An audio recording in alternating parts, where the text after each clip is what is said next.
Hello and welcome back to TNWKS, the Now We Know show, the show where we discuss a topic of interest, and by the end we will have learnt something new, and hopefully you will too. I'm Zak. I'm Buzz. And I'm Jack. Yay, we got Jack back in the studio. And I'm back. This week we're rolling out the red carpet, aren't we, Jack? We are indeed, and that's because we're speaking about the Oscars.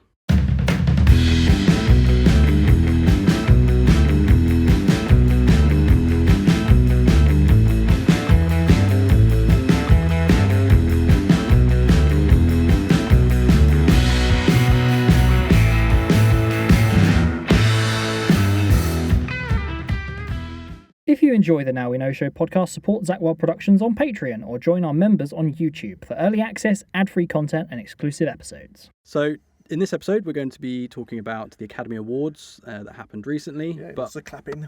Huzzah! Are you all wearing Bravo! your best Bow outfits ties, yes. and slinky dresses? Maybe but not that. Before that, we will be discussing a segment of the show. Oh, of course, we can't go on without doing Weird and Wonderful. You didn't join in? I don't know. I'm out of practice. I've done this for so long. Okay, no worries, we'll let you off, Jack. I mean, I actually Okay. founded it as well. So- You should probably know the theme tune. Weird and Wonderful this week. Yes. I brought it in, and if those people out there in listening land haven't heard, it's all about the giant redwood trees. Okay, so I assume it's kind of forestry themed. Well, you would associate the giant redwoods with where? America? America, of course you would. But, believe it or not, there are a huge amount of giant redwoods in the UK. In fact, they are now outnumbering those in America. The enormous trees that can grow to around 300 feet tall Pretty tall. and live as long as 3,000 years grow at a similar rate in the UK as they do in their native California, despite our ecological and climate differences. Around 500,000 giant sequoia and closely related coastal redwoods are now growing in the UK compared to only 80,000 still growing in California's Sierra Nevada mountains. That's actually quite interesting, because you'd think that, given that America is so vast, that there would actually be more in America. Well, to be honest with you, from the reports I've read, maybe there are, but from their native origin, the place of origin, Okay. we have more now. Huh. So it's an interesting fact. So I mean, where are these in England? they're all over the place. Oh, okay. But it became, I think, in the late Victorian period, quite popular to have them, because they were exotic, lining the roadway to your manor house. Mhm. And, of course, a lot of stately homes and things have gone into disrepair or don't exist anymore, but those tree lines are still there. Have you got a manor house, Jack? I don't know. Oh, okay. Do I win one if I get through this podcast? Potentially. Is that the prize for today? Yeah, but if you do, you need some sequoia redwoods. So yeah, these are huge trees, and they've just become accustomed to our climate in the UK. Oh. They're doing really well, and they suck up loads of CO2. So it's all good news all round. So That's pretty cool. possibly weird because there's so many in the UK, but a wonderful thing all the same, because obviously they are doing so well for the environment. So And on the global warming. The only problem I conceive is when all these redwoods grow to their full height and weight, our little island might tip over. So on the Venn diagram of weird and wonderful, the Yeah. crossover point is The crossover Is this point. story. Yes, I'm just imagining there's little England there and the massive trees sticking out Yeah. everywhere. Yeah, that'd There be you quite go. funny. Anyway, onwards to the Academy Awards. So, as of time of recording, Woohoo. we are still in early 2024. Kind of Yes, we are. in the We're kind of rocking all the way through it, aren't we? we're Well, it's sort of in frightening. It's already March. I know. in the first quarter of 2024. Yeah. Wow, a lot's Which- happened. I've already started my Christmas shopping. Which, if you're a film fan, you have this marked on your calendar Yay, we're all film fans. We are. Mega film fans. Super duper as film fans. the month in which the Oscars or the Academy Awards ceremony takes place. So, as of time of recording, about 3 or 4 days ago, we had the actual ceremony for the Oscars. And did either of you watch the ceremony? I woke up the morning after the Oscars and caught loads of highlights on the news. So we can go through the highlights. Personally, I saw the award of Best Visual Effects for Godzilla -1. Ah, you had to dive in there. I did. I love that movie. It was amazing. It was an amazing movie. It's great to see that it actually had some representation at the Oscars. Yes, first Godzilla movie to get that, isn't it? Yeah. So, yeah. At last, Godzilla isn't just a, giant monster movie or kids movie type of thing. It's actually been recognised by the Academy. There we go. Are either of you do you follow the films that sort of take place in the Academy Awards? Well, we watch loads and loads of movies. I mean, I believe this year we have seen a few of the films that have actually appeared at the Oscars. And we've been heading down to our local cinema to watch they've got Oscar season at the moment. Season on at the moment, so we've been catching up with some of the movies because we missed watching Oppenheimer before Christmas, so we caught up with that and a few others. So, of the sort of Best Picture nominees, of which ones did you see? So, Oppenheimer, Zone of Interest, was that Zone there? of Interest. I'm not familiar with what were the other ones. So, I actually watched all of the films nominated for Best Picture. So there were 10 in total. Wow. Was Barbie on there? Barbie wasn't. Oh. Well, Barbie was nominated for Best Picture. So that is one of the 5, 6, 7, 8 nominees, and obviously we had a winner, which people probably know by now. So of those 8, you saw Oppenheimer and Zone of Interest. Mm-hmm. So I managed to catch every single one. So this year I had a very sort of big interest in the Oscars. Having seen all of the films, I was very interested to see how they would perform. You going to give us a rundown of that list? We can do. There Go on, are quickly, there run are through it. several. And number 1, where have we got? There are several categories of Okay. the awards, and as you know, the ceremony does go on for several hours, and they go through sort of the minutiae of different film production departments and give out the awards for different films. Generally, you'll have the same films will be nominated for multiple. Oh yeah, they'll have best awards. music score and all sorts of Yeah. visual effects, as we've already mentioned. So again, having seen all of these films, I had quite an interest in seeing what awards were given to each film. We had Best Sound, so we'll go through these quickly. Winner of Best Sound, Zone of Interest, which personally I agree with. I think the film is I didn't see very it. heavily based on a soundscape. Yeah, A lot that of is people true. from That is true. From the audience response that you came back and told me about when you saw it, the audience in your particular theatre didn't seem that impressed. They by didn't it. sean that In impressed fact, there with was it. a few words of Expletives. that We'll we used say after- expletives. after So- when the credits came up. In terms of, like, I just want to sort of delve into this. So we'll be talking about a lot of Oscar-nominated films. So we're bound to be talking about these films. I'm going to do my best to kind of break down the films if I can. Yeah, go for it. And I think later on in the podcast we're going to be talking about if these awards are still relevant in 2024. And I think that'll be sort of the main subject of the podcast. But to set the scene and to add context to our discussion, I want to talk about the films that were involved in this year's ceremony. Zone of Interest, I had a similar reaction to you, not as extreme. I really appreciated the filmmaking aspect of it. It's a very unique depiction of the Holocaust, which I have never seen before. I've not seen a film that's set from that perspective shown in that way. Yeah. The director used a lot of hidden cameras, so he hid 10 cameras around the house and let the actors kind of do their thing, That's interesting. I didn't which know that. added to the sort of natural feeling of the film. At times it almost feels documentary-like. Okay. Now, personally, I get what you're saying about the sound in that film. It was probably the most noteworthy thing on my watching of it. That was the thing that kind of stuck with me. However, I understood the artistry and the way it was created, but it as a story, it didn't really do anything. Nothing really happened in the film, and therefore, as a viewer, I did find myself kind of disillusioned with it, especially when it suddenly cut to all these different creative choices that it chose to do, like that whole monochrome sequence. That's interesting because I've listened to an interview with the director, and I was interested in those scenes because they're shot infrared. If you remember, they're kind of, it's a little girl who's leaving fruit and veg for the prisoners. A lot of that is based on a true story. Okay. So it's based on an actual 14-year-old girl who lived nearby in a Polish village, and she would at night sneak into the camps and leave fruit and veg. Was there a particular choice as to why they were in this night vision? So obviously I recommend listening to the interview with Simon Mayo and the director, because he explains it a lot better than I would. But it's essentially about keeping the realism and basically taking the Holocaust and putting it in a modern day perspective. But, although the time period is the don't you find 40s. that in all the good intentions of the artistry of the director, that a lot of this is lost on the viewing public, who aren't going to search out and listen to these, I don't necessarily discussions and need explanations behind things. They're going to go and see a movie, pay to see a movie, and expect to either be entertained, be moved, be taken on an emotional roller coaster, and not necessarily coming out of it saying, "Wow, that was such high art." It is kind of like left me thinking, "What was that about?"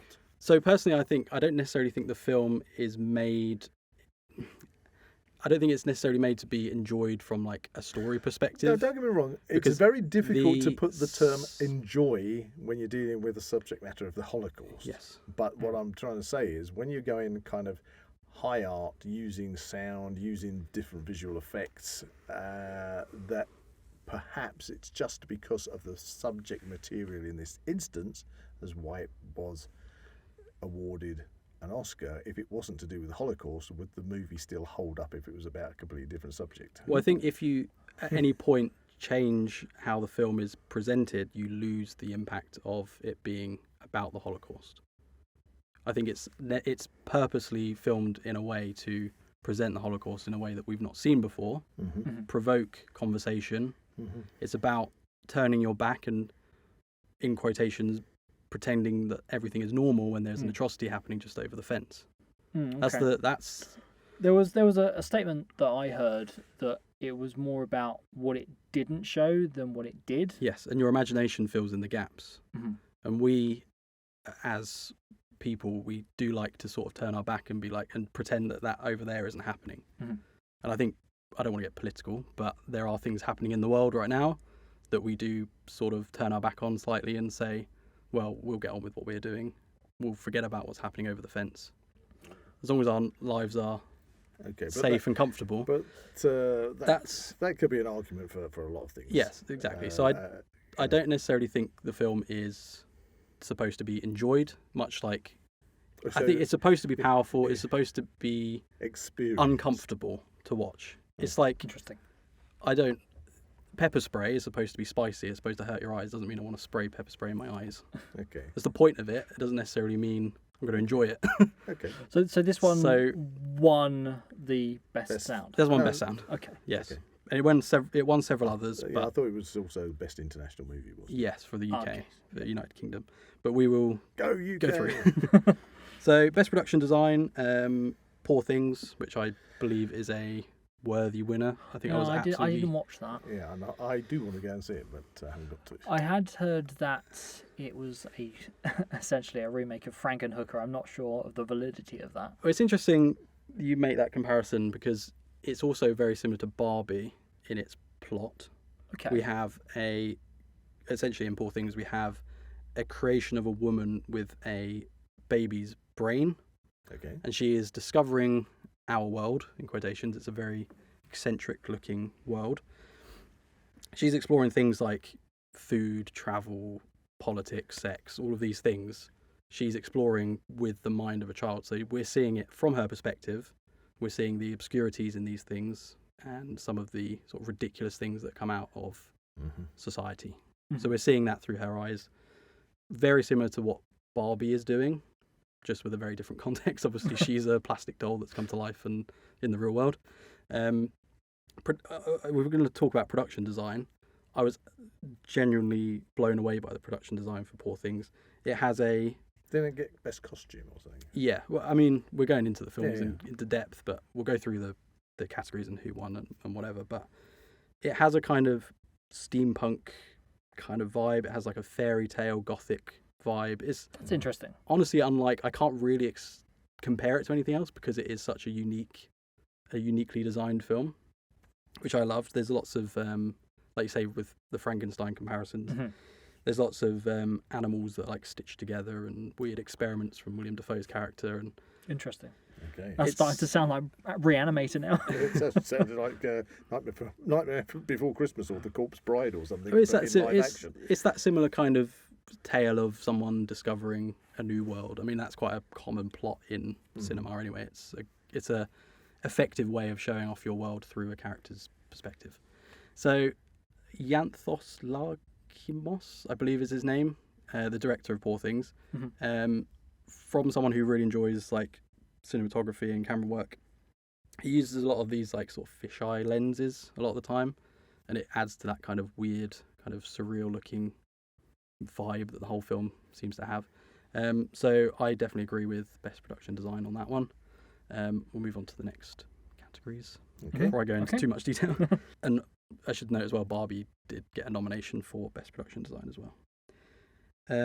So best makeup and hairstyling, Poor Things, again for a very similar reason as I've just explained. Best film editing went to Oppenheimer. Interesting. Do you disagree? I'm interested to know. I want to know if you... It was an interesting movie. I suppose I went in to that movie with the wrong mindset. I mean, we spoke briefly about going and seeing a movie where you've sort of done a bit of research or you know something about what's been trying to be achieved in a movie. And I went into Oppenheimer completely off of just seeing the trailer. Right. And the trailer spoke to me of it being about obviously Oppenheimer and the bomb. And the trailer made a big thing about the bomb, and you know, when it cut to little the little portions where it was sort of saying, you know, it could destroy the world, you know, and it's like, well, what's the chance? Well, you know, sort of like 0.1%. Well, I don't want to hear that. And it's like, okay, we're talking about the bomb. When you actually got to see the movie, that was only the bomb kind of like a really takes a back seat because you realise, and it's not an issue, not a problem, but you realise that it is just basically a story about Oppenheimer's life. Yeah, the bomb is almost treated like a MacGuffin of the film to kind of and so it kind of left me feeling, okay, that's fine. If I want to see a biopic about a character, that's fine. But it kind of just, I felt it missed a chance. Yeah, I think we're living in an age where you've got Russia on the brink of saber rattling and threatening nuclear war on everybody, and you had a film there that could literally sort of take the story of Oppenheimer and say, we don't want this to happen at all because of the destructive power. But I even felt with sequences such as the test bomb exploding were really played down. You know, you didn't even get to see a proper mushroom cloud in the whole thing. Do you not think the scene very much towards the end where he's seeing all of the nuclear bombs start flying up in the sky, do you not think that's kind of a hint towards the fact that we might be making a mistake by making these bombs? Well, I think perhaps it could have been a bit more... I understand. A bit... It could have gone a bit deeper into it and the effects, because it kind of seemed to...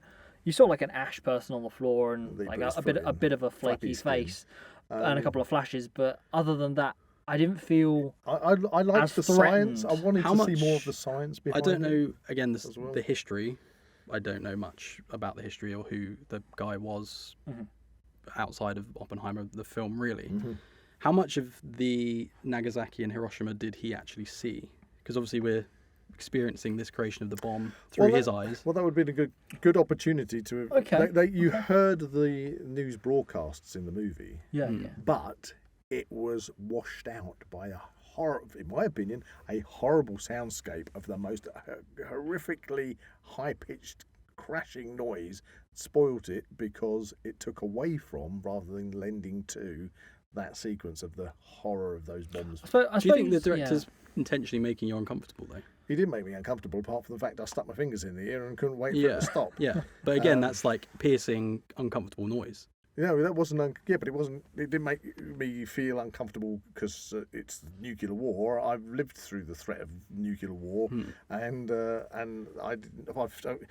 So what you're saying is dozens other movies. So what you're saying is it's potentially a missed opportunity to kind of really show the. I think the movie did what it was meant to do, If you go in to see that movie and understand it is literally just about Oppenheimer and his life and how they the people in the government try to strip him down and then build him up and give him a medal again and make up for it at the end of the day, kind of. That's all it is.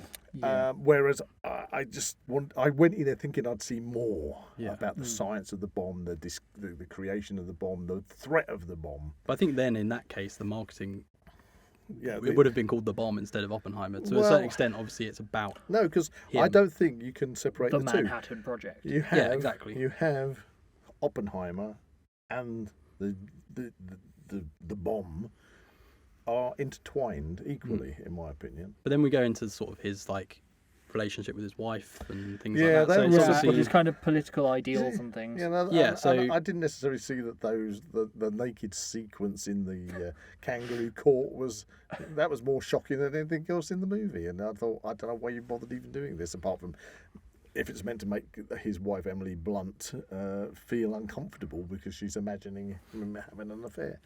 fair enough. But it was a bit I mean, odd. again, all of this is personal Personal opinions. It's personal, what you of go course. into the film expecting as well. I And think of course, I've already mentioned before we that's- came in the studio, it did have a sequence in there where he's imagining the bomb going off and he's being cross-examined by an actor who played John Connor in Terminator. And it was like, why have you chosen this actor to play this part at this exact moment? Because it's detracting from it. Because I can now only just think of Terminator Genesis now I'm looking at this. Yeah. What's the guy's name who plays Oppenheimer?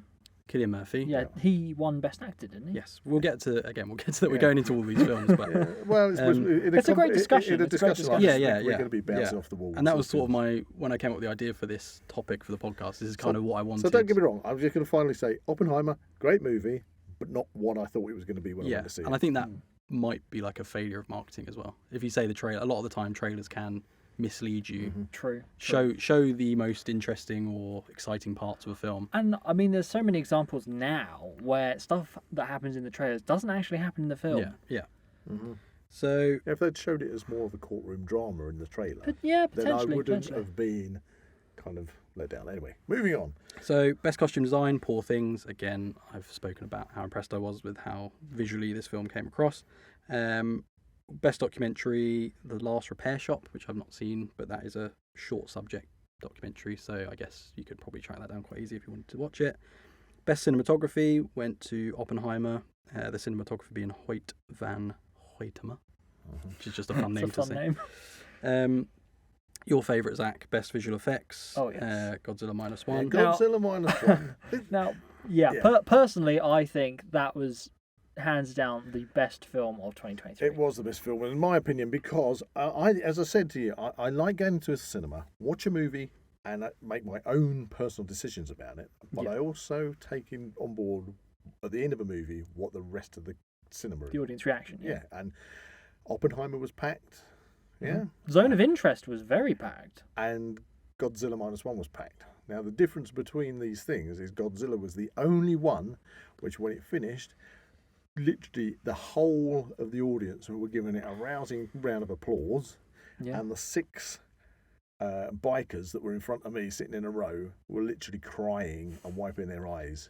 It was so emotional. It was such an emotional roller coaster through that movie. Yeah. And they weren't the only ones, but they were the ones nearest to me. People, and I was choked up, and I don't usually get Other choked times, up. yeah. That movie rocked.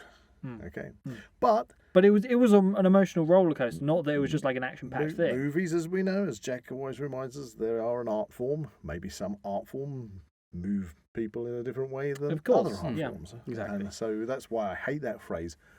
Oh, yeah, maybe you didn't understand it. We'll get onto that. Because I want to tackle that. I want to tackle that That properly. is the most facetious phrase that any movie critic loves to come out with. I want to tackle that. In your opinion. In my opinion, Yeah, and I because wanna it tackle makes that- somebody feel like they're on a higher plane. I want to tackle that personally. Okay. Oh, No, I mean, All not right, personally. go I mean, get the like, gloves. the guns are out. not personally. I agree with what you're saying, but I want to put a different spin on it. Okay. So, interestingly, we have the other nominations for Best Visual Effects: Guardians of the Galaxy Volume 3, Okay. Napoleon, which, I mean, I in got terms a of, lot from all my historical friends, got a real roasting.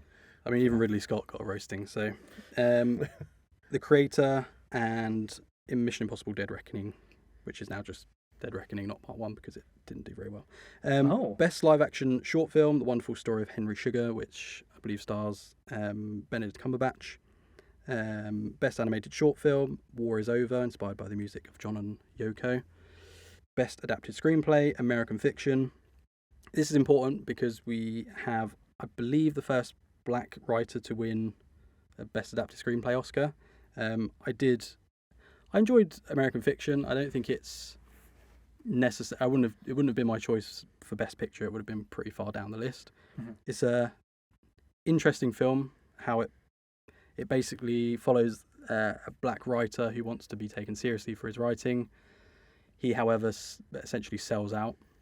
Nice. Writes a book that plays into all of the stereotypes that people would expect of black writers. So he incorporates like gangs and drugs and violence and things like this, and it ends up doing really well, and everyone is like praising it because of how brave it is, when really he's just taking the mick. So those elements of the film are really interesting. Mm-hmm. Those elements of the film are really interesting, and they're the bits that I enjoyed the most.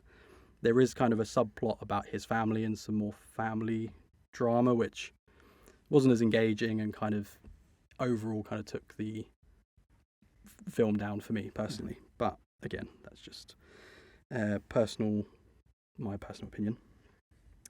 Best original screenplay, Anatomy of a Fall, another film which I really liked. Interestingly, we saw this basically by accident, if that makes sense. That's interesting. At Cineworld, they do what's called a secret screening every month. So you go into the screen, you don't know what the film is going to be. This is the first one we did, so we didn't know exactly what to expect. We thought the runtime was going to be an hour and a half because that's what it said on the app.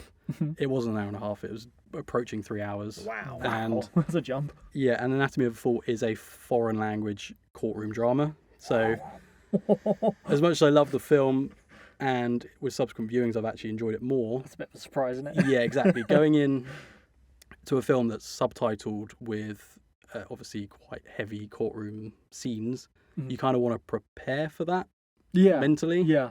You can't just throw that at someone. Yeah, so expecting an hour and a half kind of blockbuster or whatever to pass the time, and you ended up sitting of an evening watching a 3 hour. I suppose that's the gamble, isn't it? And several people actually did leave about 20 minutes in, and someone did fall asleep about half an hour in. Well, I've experienced that before. Were they snoring? Yeah. Yes, that's the reason we knew he was asleep. I remember when I went to see The Joker with Joaquin Phoenix, and people were leaving. Really? People left in that. Yeah. And I think that's a really cracking movie. Yeah. So again, it's down to choice. Exactly. And a lot of those people probably wouldn't have realised that this film would have gone on to sort of be nominated and win Oscars. So perhaps if they knew that the Academy had appreciated this film as much as they did and the popularity it had, they might have stuck around just to... Yeah, but you said popularity. We're going to have to come to that because it's popularity within the industry, not popularity amongst... Yeah, and I believe... And that's where I'm finding... And I'm a lover of the Oscar ceremony, don't get me wrong. I've watched it for years. That's why I'm wondering whether it's going to be off track these days. We'll get to that in part 2 of this podcast. Now, my thoughts on this are that, is it that when a film becomes critically acclaimed, do people's perception and kind of admiration towards the film change? So when a film is nominated and wins an Oscar, if it's lucky enough to win an Oscar, if it's acclaimed enough to win an Oscar, it's voted for by, I think, approximately 10,000 Motion Picture Academy members.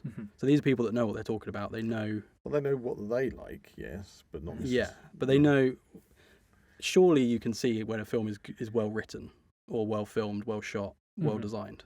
Yes, that's not my issue. But part of the thing is, if film were an art form that you were viewing, it's completely separate from the world, and it's a very private thing that you watch. But it's not. Film is an art form which is designed for everybody to see it. Some of it. So therefore you get the high art ones that maybe aren't interesting for most of the general public, and so therefore it's being judged upon those people that feel, they've done really well on this. But just because a film gets an award because the Academy says they like it, doesn't necessarily mean that somebody in the general public, the populace says it's got an award, Therefore, it must be good. Yeah. Yeah, no, I'm See of what I that. mean? In fact, it doesn't mean anything really. So, when a film is voted for and nominated for by people who have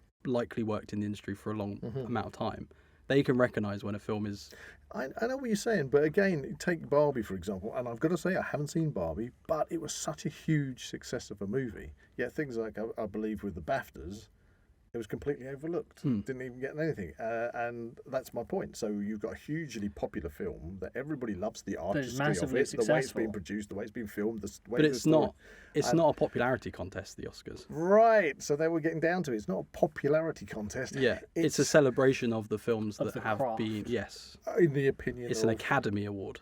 yeah, it's not a of public- the Academy. not- Exactly. It's It's not a public award. We'll get to it. We'll get to it. Okay, so I've got a few more categories to go. but it is publicly shown. Broadcast. It's a massive, big ceremony. But you don't have to watch it. No, you don't have to watch it. You don't have to go and see Zone of Interest. But that's what you I don't mean. have to You go and don't see have to Oppenheimer. have the celebrities getting out and walking the red carpet for the paparazzi. So could it be that They could just I mean, that's come just celebrity in the back culture. door. They could Celebrity, just come in the back. celebrity culture is a going different... back to what I said? Could it be that in a film, one of these films, getting an award would be a draw for an audience, somebody who wouldn't previously think about watching a film? Would they then go and watch it I based could upon the fact that they got this award? I could see that somebody might turn around and say, "Oh, I did get an award, so maybe it's worth going." But it's a lot of important films as well. We'll get But to this. I But also feel that you're getting an award, especially if you're an actor. It means that you can then charge more for your fees. You know. But it celebrates. We'll get to it. It celebrates important films that are trying to tell us something and giving us a message, whether that be about the Holocaust, racism, sexism, anything like this. Films that are celebrated by the Academy are films that tackle these subjects. Okay. It's not all about the explosions and the aliens and Yeah, but that's sci-fi not- laser guns. Honestly, don't get me wrong. I love the dramatic. I love the emotion. I love the drama in movies. So to put people down who watch movies by It's saying, not "Oh, it's putting because of people down at all. explosions," It's not putting people down. So at no point in the Oscars do they ever put people down for enjoying films. We've just discussed that Guardians of the Galaxy Volume 3, which is a Marvel superhero film, was nominated for an Oscar. Godzilla -1, it's about a giant lizard thing, has been nominated and won an Oscar. But from what you just said, Jack, that they're nominating movies that are tackling subjects. You made that a very, very Yeah, and poignant Godzilla is part. about obviously an Yeah, atomic but Guardians creature. of the Galaxy with Yeah, this is visual effects. okay. So So this that's is not based- that's the a movie award- that's not really tackling sexism, But the racism, but or the award is based on visual effects. It's not screenplay okay. or best picture. Now, I would say that None in of- that sense, is it? So Godzilla -1 didn't get any nominations for screenplay or anything like this. Which is I a feel shame like it because should have. should have. Yeah, because there we go, It exactly. was an emotional roller coaster throughout the entire film. Of any of the movies I've watched them recently. Yeah, exactly. So, But we're not members of the Academy, well, maybe we don't know. so we don't know. Fair enough. We're below that high art level. It's not. It's nothing like that. At all. I think you're. Yeah. No. I was just enjoying the conversation. Exactly. Best international feature film went to Zone of Interest.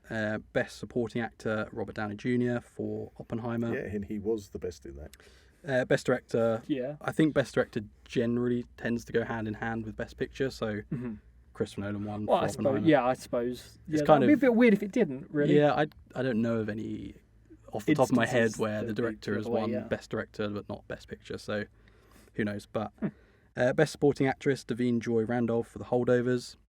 Again, this was a film I really enjoyed. Didn't really know what to expect going into it. What was it about? So essentially, it's about a boarding school in America. I'm not sure if they're called boarding schools in America. If they're called something else, I'm not sure. But it's set over Christmas. It's actually technically a Christmas film, but it came out in the UK a couple of months ago. And it's about the children or the teenagers who don't get to go home for Christmas, so they have to stay in the boarding school. No, It's okay. Hogwarts. And a Harry teacher, Yes. a teacher played by Paul Giamatti. Oh, hang on. Yeah, I know the movie you're talking about now. Yes. He's put in charge of looking after these kids over the Christmas period. Yeah. I really enjoyed it. It's got a very 70s look and feel to it. If you didn't know who the actors were, 'cause obviously they're modern day actors, you would think you're watching a film from the 70s. Wow. It's shot on film. Even the sort of the certificate at the beginning is of a retro kind of 70s look. All the titles, all the fonts and everything like that. So I enjoyed the visuals of it. The story was great, but it didn't win too many awards. But again, Oppenheimer seemed to clear the house really. Best animated feature went to The Boy and the Heron. Again, I saw this. This is a Oh, that's the animated one. That's one of the the Studio talking, Ghiblis. yeah, the talking heron. again. So this is a good point, and why I want to express that I'm not like punching down, because that seems to be a thing people say. I didn't really enjoy Boy and the Heron, but it won Best Animated Feature. I much preferred Spider-Man Across the Spider-Verse. I thought that was like a much more entertaining film. Did that get nominated at all? Yes, they got nominated for Best Animated Feature. So personally, that would have been my choice, because I got more out of that. The Boy and the Heron, I've only seen one other Studio Ghibli film, and it was Spirited Away, which I know is... That seems to be the popular one. It's popular, and it's considered one of the best Ghibli films. Again, I didn't get much out of it, whether or not I just didn't connect with it emotionally. I didn't understand it. See, I don't think in question marks. Yeah, I know. I really hate that terminology. Exactly. I don't think it's about whether somebody who says you don't understand the movie, therefore I'm telling you why you didn't enjoy it because you didn't understand it. It's so patronising, Yes. and I hear so many people say that.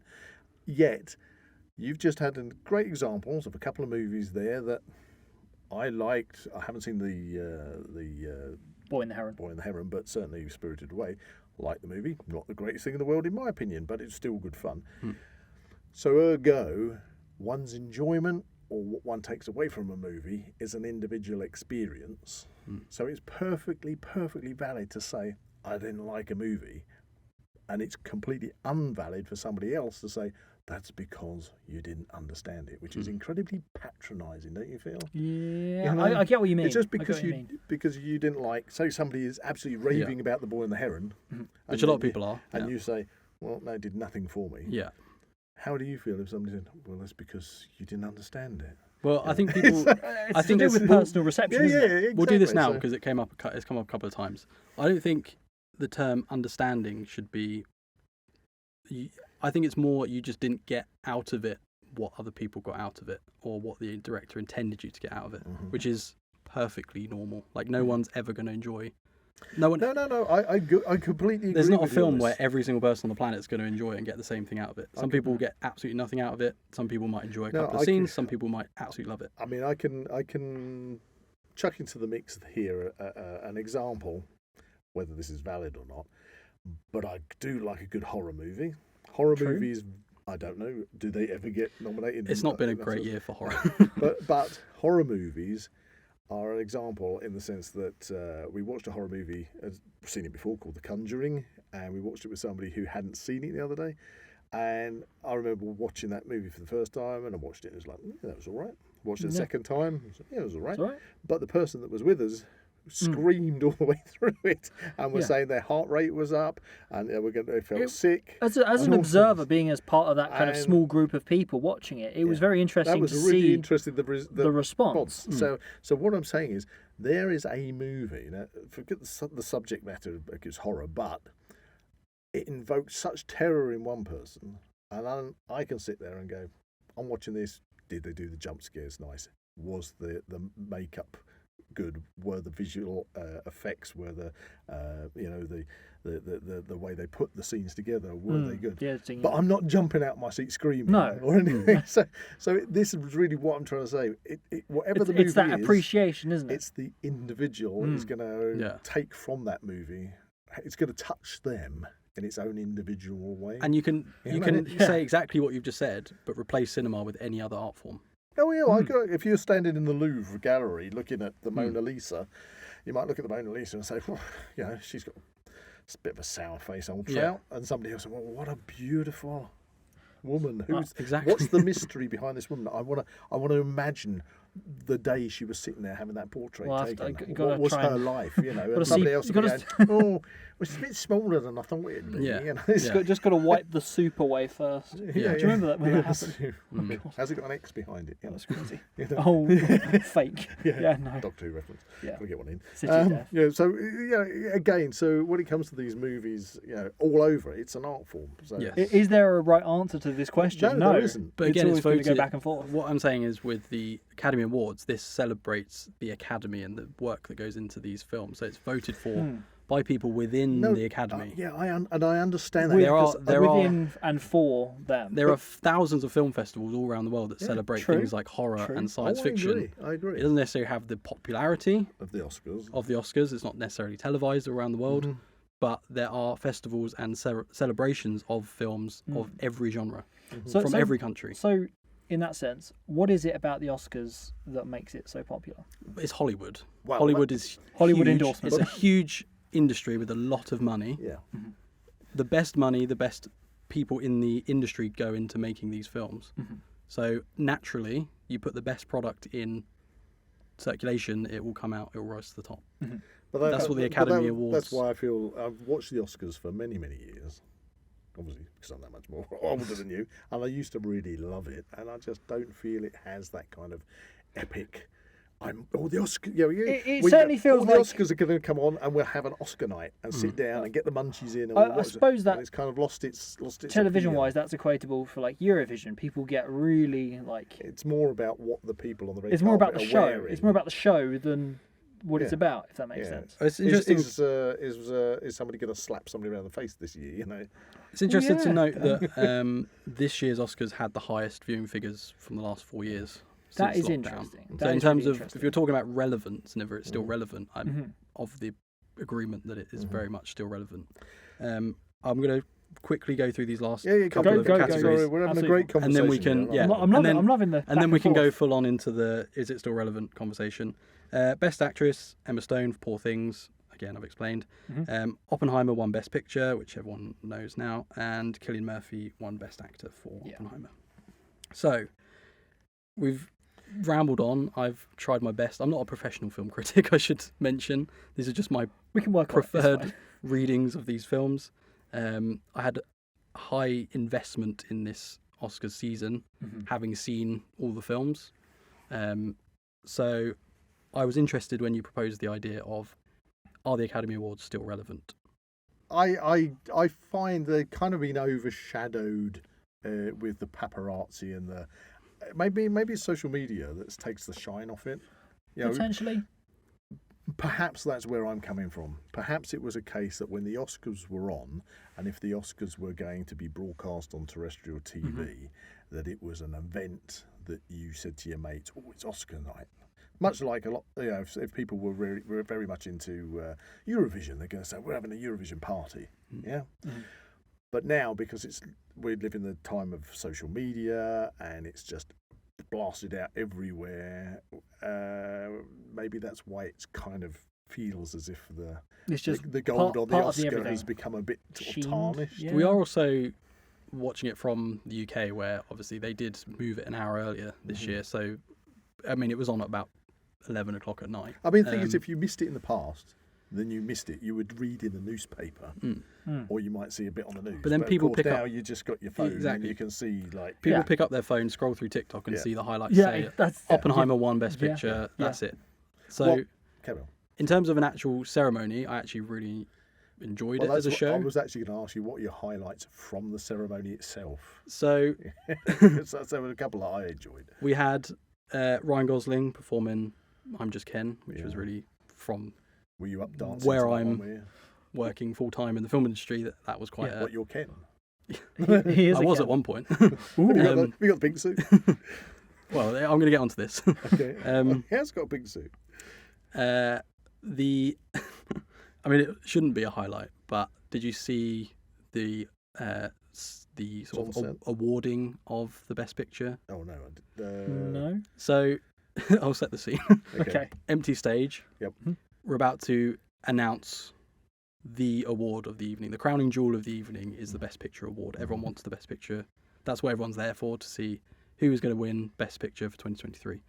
out walks Al Pacino, Ah, yeah, I In saw a- the little clip of that. very loose tie and collar's all open. He looks like he's just been dragged off the Yeah, street. good. It's all over the place. Good on him.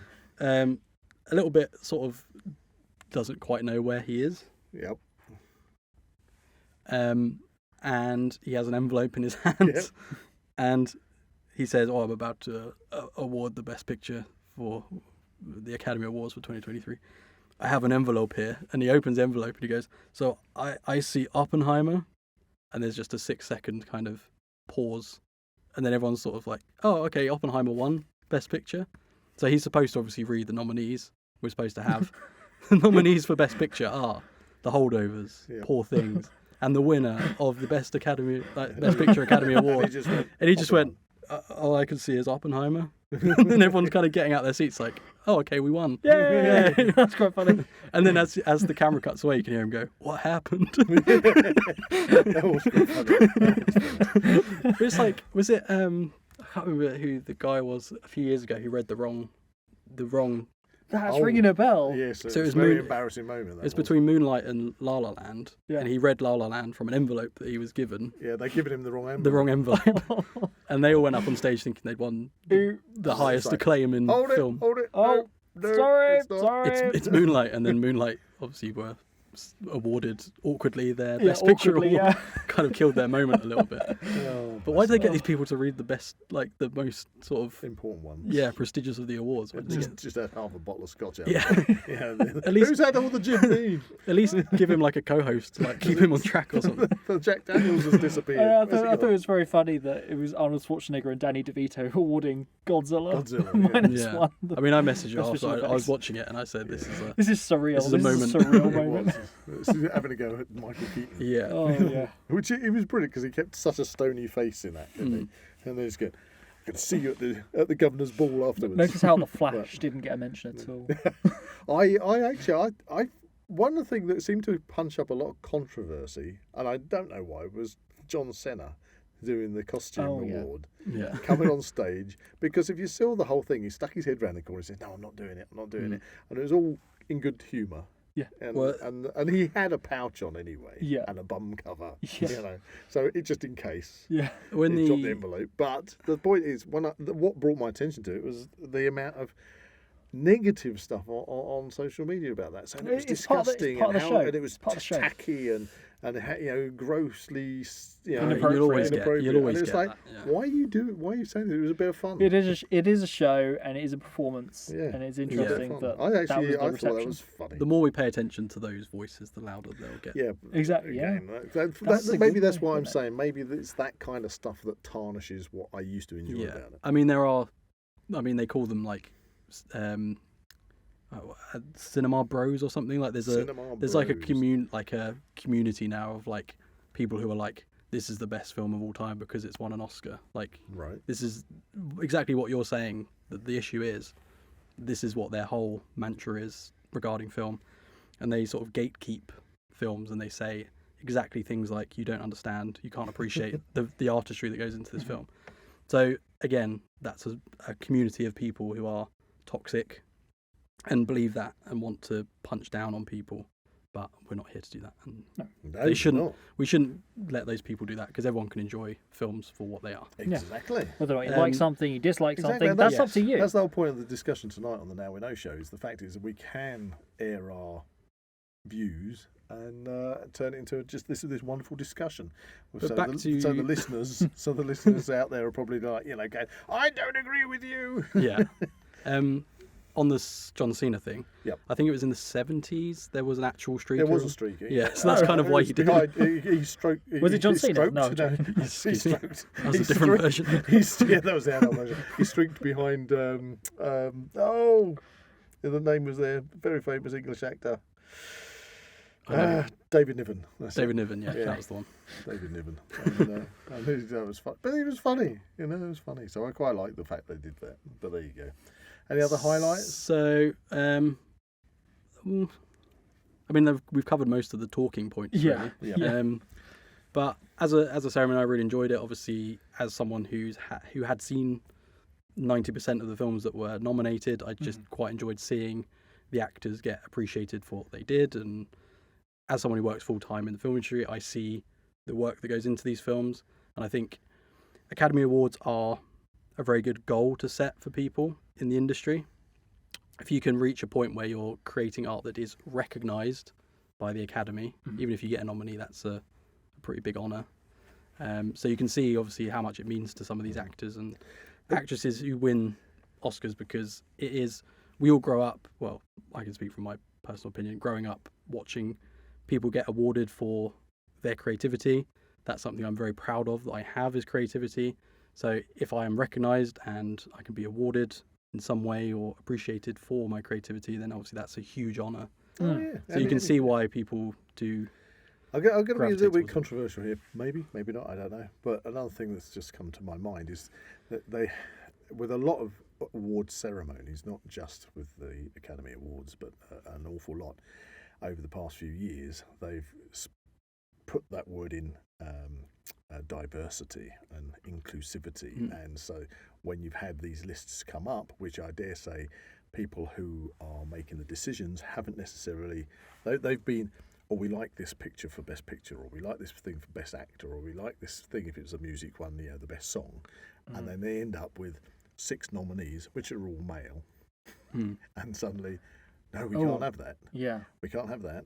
Or we can't have, we've got to put lots of different coloured people in there because we have to show the diversity. Representation, yeah. And I find that possibly taints things, because it's like you feel like Obliged. you've got An to obligation. and there's an obligation there in these ceremonies now. Well, one would obviously hope that it would be the overriding part would be the art. It would be No, the I creativity. agree. So when these nominees are presented, and you might have a block of people which all seem very similar, sort of like 5 white actresses, if you want to call them that, then somebody would pipe up immediately. This isn't unfair because there's no black actresses in it, you see. And over the past period of time, you kind of think that you feel as if maybe people who get nominated, maybe because they feel they have to make sure that there is an equal quota. Do you know what I mean? I get what you're trying to say. It's Because they're scared that if they come out and say, "Oh, we've not out of any other choice but honest opinion on who's the best actress or who's the best actor or what's the best this or the best director, you haven't nominated anybody from this particular portion of society or this or that." Yeah, well, I suppose you've got to come from the positive standpoint that you've got to think that people would be in the films and the films themselves would be good. It wouldn't necessarily be for the representation purposes. It would be the fact that they were in the good films, if that makes sense. Yeah, I know what you're saying, but I'm just saying that is another factor that has played in recent years.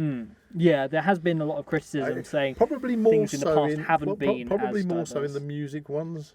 Okay. And especially where, like with the Brit Awards, they started dropping things like they wouldn't have a best female or best male, but then you had a lot of ladies saying, "But I am female and I want my female category back, please." Well, I suppose it's kind of an open conversation on that front. So again, with the award ceremonies, I think that's put Very much a to and fro. Yeah, that's put a bit of a crimp in it. In a way, I'm just putting that in there because it is another factor. Okay.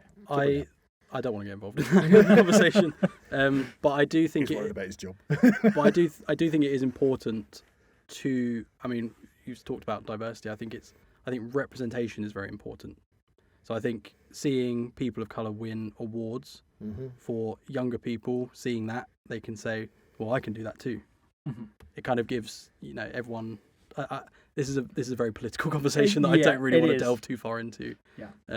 But that's kind of your own personal opinion. That's the point. In society, we have to be a bit edgy. We have to talk about things that poke people and that might be subjects that you feel uncomfortable about. Isn't that going back to the subject matter of the Nazi concentration camp? And reflected in the winners of the Academy Awards. Yeah, so talking about certain subjects like this is important. Yeah, and exactly. And one shouldn't be afraid to have one to tiptoe around certain subjects. Yeah. The Best Actress winner for The Holdovers, her character is very much of that. She won Best Supporting Actress. Sorry. So her character is very much starting that conversation, and now she's been obviously awarded for her performance. So and so from that potentially. Yeah, exactly. Yeah. So we should be talking about these sort of things, and Yeah, And there we the go. conversation should be happening. Awesome. Briefly talking about whether we think the Oscars are still relevant. I think we've had a very exciting year for film. I think, obviously, Barbenheimer being a huge trend that took people. I mean, even since like lockdown, witnessing Barbenheimer being in the industry, I saw firsthand the impact that Barbie had on the industry. We had like pink TARDISes in London and everything turned pink. They were smuggling Barbie into Russia and, Yeah. and having secret showings in Russia Wow. against Putin's wishes. But it's amazing, as someone who loves the cinema, it was amazing back in July to see people just flood to the cinema because they wanted to see this film. And it was an original film as well. Obviously, it's based on an existing product. But I think the Barbenheimer trend was a bit of a lightning in a bottle where people would be going to see Oppenheimer who necessarily otherwise wouldn't probably see it, but because it's part of this trend with Barbie people... Yeah. So I think, I don't know if this is controversial, but I think both of the films, Oppenheimer and Barbie, have a lot to owe to each other for the success that they've had in terms of popularity, because that just blew up, really. I mean, pardon the pun. essentially, Oscar season at the cinema, it's still going on now. Literally, they had Barbie and Oppenheimer double showing on one of the days. Yeah, I mean, back in July, it was really incredible to see just younger people as well flocking to the cinema, because I'm always told like cinema is a dying form, like the actual act of going to the cinema. Yeah, that conversation has been around for so long, and yet it still seems to persist. It's hanging in there. And I think we are definitely on the verge of that happening now. Not in terms of cinema dying, obviously. I think Barbenheimer, things like this have really helped make cinema popular again. And often we'll go to the cinema, or we'll go and see films individually. And as you've said before in this podcast, a lot of the films are packed. Yeah. And there's a lot of people still wanting to see these films, even Zone of Interest. Yeah. Someone who didn't enjoy the film, there's still a lot of people going to see the film. They're going to the cinema. I cannot deny that, yeah. So there's obviously still a demand for cinema. Even... Oh, there's people we go to the cinema to watch movies that are incredibly old movies. Yeah, we'll You rewatch think, films. Especially that- Why are you going to the cinema To go and watch, the a original movie? Blade Runner, for Exactly. instance. But there's something Well, about being immersed into a it film is that I being think people really still want to and see on the big thrive. screen? It is that This is- cinematic experience. Yeah, this is kind of, we've covered this about sort of physical media versus streaming and things like this in previous podcasts. And I think it would be interesting to do an episode again about sort of cinema and whether Go cinema. Streaming versus the cinema. Yeah, well, Cinema versus streaming. Technically, the cinema is streaming, but the thing is, we've had films such as Killers of the Flower Moon, which I think probably could have potentially won more. It's nominated for a lot. It's a Martin Scorsese film. It's an Apple TV Plus film, which is a streaming service. We've got Past Lives, which is a Korean film, which is a Netflix film. Okay. We've got American Fiction, which is an Amazon Prime original. So we're seeing all of these streaming films, although they're shown at the cinema. Very soon after they're showed, they are straight onto streaming. So we're seeing that kind of like crossover now, I think. I was noticing a lot of the nominees were films that have come from streaming services, streaming platforms. So I know it's early days, but have you got any predictions for 2024? Well, I was going to say, I'm having had the investment that I've had in this year's Oscars. It's probably the first year that I've actually seen every single film. Often I'll dip in and see sort of two One or or two, three, yeah, possibly, and sort of be sort of on the prefaces of being interested, kind of like, yeah, okay. looking at it from an outsider and being like, oh, I'm glad to see that did well, whatever. I'm really excited next year, this year, 2024, technically next year's for the awards 2025, ceremony, yeah. We're going to have a whole new batch of films. Yeah. So we've talked about those 10 nominations for Best Picture. So something like Dune 2, which would Dune fall Part into that year's Academy Awards. Do you think it goes negatively is it negative on a film if it comes out very early before the awards are actually... Because by the time we get to the awards in 2025 for 2024, then that's going to be a movie that has been and gone and forgotten about by nearly 12 months. You do have an awards season, so a lot of the films will be slated to come out, and these are I hate to use the term, but like Oscar bait. Mm-hmm. These films will come out. Oh, we've used that plenty of times. Yeah, I mean, it doesn't necessarily apply to everything. There's a film that was nominated called Maestro, which I think controversially was an Oscar bait film. But we're seeing films, sort of Academy Award nominated films or BAFTA Award nominated films, be pushed slightly later into the year because of that reason. They're fresh in people's minds, and then obviously they can. I just wondered, it's interesting bit of feedback. But for example, there are nominations such as Guardians of the Galaxy, Across the Spider-Verse, which came out months and months ago in the year. Interesting enough, because the original Avatar, that got a lot of awards, didn't it? Back in 2009. Yeah, but subsequently, obviously, the last Avatar movie would have been in this. That would have been. 2022. Was it 2022? Yeah, it would have been last year's award. Right, so the 2020. Okay. Because I know they've got more. They've got obviously more of those coming out as well. Yeah. So I could stick my neck out and say perhaps you're going to get Dune and Avatar coming back up in the. Yeah, awards. I don't think. Is there an Avatar this year? I'm not sure. I don't think it's this year. There's nothing coming out this year on that one. So far as I know. Okay, I haven't heard a thing. Scratched that one off and just said Dune's bound to. Maybe Yeah. I would imagine Dune, considering we've got the rest of the cinematic year ahead of us, I reckon it's going to be up there for visual effects.